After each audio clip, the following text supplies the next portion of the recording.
eh, malam ini atau sore menjelang malam ini ya, jadi memang kami sengaja diutus oleh eh, Kepala BNPB yang rencana besok juga akan melakukan pengecekan lapangan terkait dengan hal ini, dan memang berdasarkan laporan dari BWD Kabupaten Bandung serta provinsi terjadi bencana banjir lagi ya yang ada di Kabupaten Bandung, dan beberapa waktu lalu kan selama November ya itu kan juga kita melakukan yang sama penanganan darurat ini, dan ini tadi saya sampaikan oleh BWD Pak Kabid dan kasih logistik ya, dan ini juga Pak RW juga ada, jadi kami mendapatkan beberapa penjelasan jebolnya tanggul di desa Citerep ini memang yang lebih besar ya daripada yang pertama dan kedua. Kalau kita lihat di lapangan semerupa ini material maupun dampaknya cukup besar. Nah, ini memang kami sudah tanyakan tadi kepada BPD penanganannya. Ini sudah memasuki hari ke-7 ya, dan memang mungkin kenapa belum tuntas ada beberapa sebab barangkali. Salah satunya memang di beberapa hari terakhir kemarin curah hujan cukup tinggi yang ada di hulu ya, sehingga ini memang kemudian tidak tuntas dalam pembersihan puing maupun penanganan di lapangan, sehingga ini juga ada kebijakan dari Kepala BNPB operasi modifikasi cuaca yang semula base ops ataupun poskonya ada di Halim untuk penanganan Jabodetabek. Mulai hari ini tadi sudah kita geser ke Husen ya. Jadi kita fokus untuk penanganan Jawa Barat wilayah timur untuk mengurangi curah hujan yang ada di hulu. Sehingga hal kekhawatiran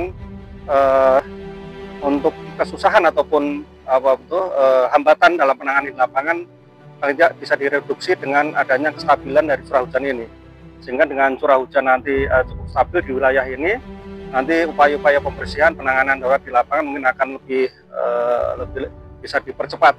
Tadi disampaikan oleh Pak Kasim maupun Pak Kabid bahwa mungkin besok kita sudah akan mulai strateginya, salah satunya adalah mungkin penyedotan air dulu Pak ya, air dulu, kemudian setelah air sudah selesai kita sedot, kita akan bersihkan material atau debris banjir ini yang memang secara kondisional ini alat berat susah masuk ya. Jadi kemungkinan bisa memang manual dengan menggunakan troli-troli, perlibatan semua relawan, semua unsur yang ada di Kabupaten Bandung. Saya kira ini bisa, karena waktu saat kejadian tanggul 1, tanggul 2 yang beberapa waktu lalu juga sebel ini sudah bisa dilaksanakan dengan baik.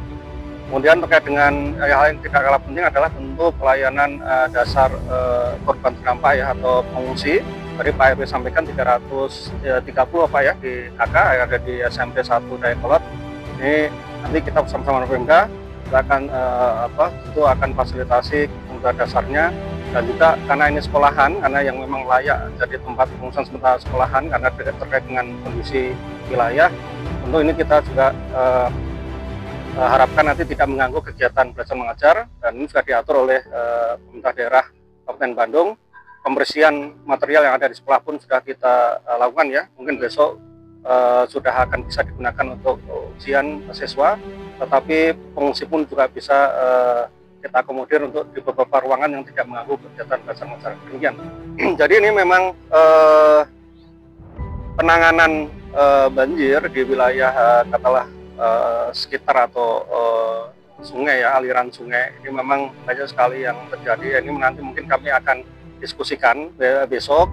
Kepala BNPB akan melakukan cek lapangan dan langsung rapat koordinasi dengan berbagai pihak, dengan Pak Bupati, dengan berbagai unsur ya, BPBS dan semuanya terkait dengan kewenangannya. Tentu ini akan kita gotong royong atau keroyokan bareng bekerja sesuai dengan kewenangannya. Harapannya tentu tadi kami sudah sampaikan Pak RW ataupun dari Pak Kabid, Pak Kasih, BWD tadi, tentu ini tanggul permanen salah satu solusi jangka pendek ya, tanggul permanen ini, karena ini sudah jebol, tentu harus diperbaiki. Barangkali mungkin nanti tanggul darurat, kemudian selanjutnya tidak dalam waktu lama tanggul permanen, dan tentu ini juga mungkin menjadi evaluasi dari pemerintah daerah apa memungkinkan gitu ya. Mohon maaf ini kan salah satu ini karena ini dekat dengan sepadan sungai, apakah kemudian nanti ada semacam pensikapan, apa ada kebijakan salah satunya mungkin lokasi, tetapi barangkali juga karena penghidupan misalnya di daerah sini, keduanya adalah kemudian lahan juga mungkin tersedia oleh warga, jadi menjadi